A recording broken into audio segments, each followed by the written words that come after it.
Old art. It's all you have to get through to get to making better art. Recently, I was looking through some of my old art. While I was scrolling through, I saw this. Took one look at her and I thought, I could fix her. And that got me thinking. People love seeing other people redesign some OCs. You wanna know what I have a lot of?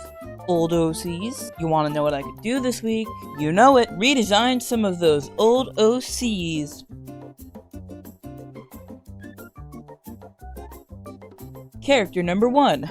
This one is pretty interesting. It was made January 5th, 2020. This is her only drawing, and she has no name. Honestly, she might not even be an OC. I do not care, because she is now. I was going through a phase or an art trend at the time where I kept drawing school uniforms exactly like this. I like the hair though. And also, the faraway eyes, even though they're like a technical anatomy mistake, actually give her like some character. So I'm gonna try to keep that, maybe not to that extent though. Speaking of final design, first things first, my first priority, she's not a schoolgirl anymore. I don't care that this is her only outfit. I'd say I aged her up at around 25. That's the number that's speaking to me. So that's what it is now. She has a way to revive from her old design. Her only similarity is her hair, to be honest. Starting out, I had no idea what I wanted the outfit to be. But as soon as I started, I knew I wanted the top. That was like the only thing in my head. The eyes sort of defined the outfit, and it kind of surprised me because I was convinced it was the skirt that defined the color scheme. But actually, when I was rewatching the speed paint, I noticed that, yeah, no, it was the skirt that was caused by the eye color. To hammer home the fact that she's not a child anymore, I added some tattoos as well. It was inspired by watching a friend draw them on one of their own characters, and I thought, oh yeah, that's actually a good idea. People have those. I should do that. It's kind of a basic design, but she would. And it looks cool. So who cares? And that is the final design. Look at that line work. When did that happen? I was looking at Pinterest for some name inspiration, and I was going through those like name posts. And for her, I saw the word Aria. Yeah, that fits. It's kind of a shame that I didn't include the wide-eyedness anymore. But I think in future representations, I think I'll widen the gap a little, you know? I like the little details, like the fangs and the lips, and also the different body type. I had a big problem with that back then, and so I'm making up for it right now. Character number 2. This next one's rough. To spare you from my horrible character sheet layout, I got a screenshot of what I'd say is like a quarter of the screen. If you could believe it, it won a contest, apparently? I remember hearing about that, because it entered. Wait, post-scripting. Was I first or second? I don't even have the app to check anymore. Ooh, should I? No, I shouldn't. But I wanna. My current theory is that the only reason it won was that I was competing against literal 8-year-olds, since this contest was held on a kid's site. The wings, even though they stand out, are pointless, and also they make no sense. And the colors. Not the colors. Also that random sweatshirt for no reason? Nuh-uh. That's not cutting it. The fucking boots. For this character, I tried focusing more on a better silhouette and colors. I was less into the line work than I was on the other one. More focused on the concept, really, which is like the lines, are like that. I remember back then, when I was going through final checkups before submitting, I was looking at the color scheme, and I was like, oh, haha, that's like every color on the rainbow. I mean, in hindsight, it was a bit of a warning sign that that's not right. On the original design, I don't think it's in the screenshot, but in the original design, there's this long, straight scar on her arm. Oh yeah, wait, it is in there. Wait, you see that pink thing under the sweater?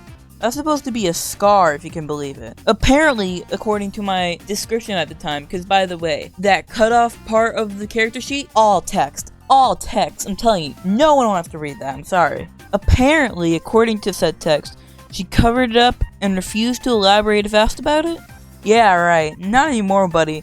Now there's a cool scar on your face, so you're forced to confront it. I toned down the pinkness to make it look like an actual scar, and fit more to her now paler skin tone. This OC looked exactly like another OC, so I changed the skin color and the hair color. The weird wings were a bit of a character design problem too. Apparently, according to the text again, they were unusable since birth, and she decided to just keep them? How does she walk through doors? I believe, after thinking about it for a bit, I've come up with a solution that both simultaneously keeps the wings, but also makes them a bit different. Introducing prosthetic wings. It's an incredibly cool concept, but I could not figure it out for the life of me. So I just made a pole and a flat sheet of steel and called it a day. My friend commented that it just looked like poles, and you're not wrong, but I'm not fixing it. Nuh-uh-uh. I have a deadline. I do not feel like figuring it out. Maybe in the future, maybe if this gets a part 2. Who knows? Other tiny little changes include the eye shape, the bandana on her arm, turning her ponytail into a half up, half down, wavy kind of hairstyle situation, changing her hair to make it oranger and her skin tone to make it paler, to differentiate her from a different character who, fun fact, looks exactly the same. Oh my god, why? And she's done. I looked through Pinterest. I think I'm gonna name her Cleo. I don't know what happened to the makers of a contest. Yeah, moving on. Now that we're done with her, why not switch our attention to the other character I said Cleo looked a little similar to? My first OC, named Rachel. Now, I was gonna say a little mischievous, but that's literally just a :3. I'm crying. Also, you see the schoolgirl thing again. How fun. Basically, she was my first OC, from all the way back when I started making OCs. Surprisingly, I don't have many drawings for her to reference. I don't know if it's because me deleted most of them, or the other half of the duo was funner to draw. I'm gonna be honest, probably both. However, I'm gonna make her fun to draw. I've redesigned her before. Her eye colors changed a lot. She either had a bandana or a star hair clip, and she just kept it for a while, until she didn't. So I don't know what happened with that, but from the start, I had an idea. So I think now we are firmly into the put the speed paint on screen stage. So I knew the red bandana. That's like her main color. That's always been her main color. But honestly, the sweater color was something else. First it was like green, which made her look like a Gennardin gnome. And then I tried green with like blue stripes, but I used like a hue layer to get the blue stripes. So it looked weird, also off. And then purple. That was the color. Honestly, I just had the idea of making like a brown sweater, but who cares? Purple is a fun color.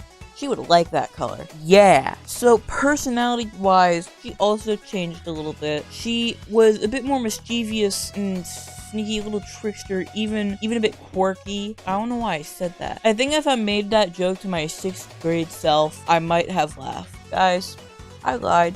I don't know what her personality is now. I think she just kind of chilled out a bit. That's what I think. The color scheme is more varied now. I don't really think red's really her color anymore. Like, I think it could be like her favorite color. But she, you know, I was thinking about having a yellow and purple character. Maybe this can be it? I don't really know. For some reason, I redesigned her and not her best friend Cassie. So if you, and I already drawn, I'm done drawing for this week. So if you want to see a part 2, comment now. Also, I don't know what it is. I feel like I didn't add much compared to the other two. I don't know what it is. Also, the cringe image, that's her looking at an old photo. I remember my second sketchbook when I quote redesigned her. I think I changed the school uniform color and I gave her a bandana and the star hair clip. Really peak character design. But no, I like this better. I put the bandana over her head. I think it looks better than the around the neck thing. And also, skin color's more skin colored than pale paper. And the hair color, hers is more lightish orange and hers is more dirty blonde. Which, like, it's always been dirty blonde, but now it's clearer that it is. Also, I put her hair down. Ever since the reference sheet I looked at, I don't think I ever really put her hair down again. So this is her first time with her hair down since my first reference sheet ever, which is terrifying. You just look at her and know she was made by a middle schooler, you know? I think I gave her a ponytail because I had a ponytail at the time. It was long, damn. Also, I googled Japanese schoolgirl uniform once, and that is the reference in my head for the rest of my life. I don't know how to end this.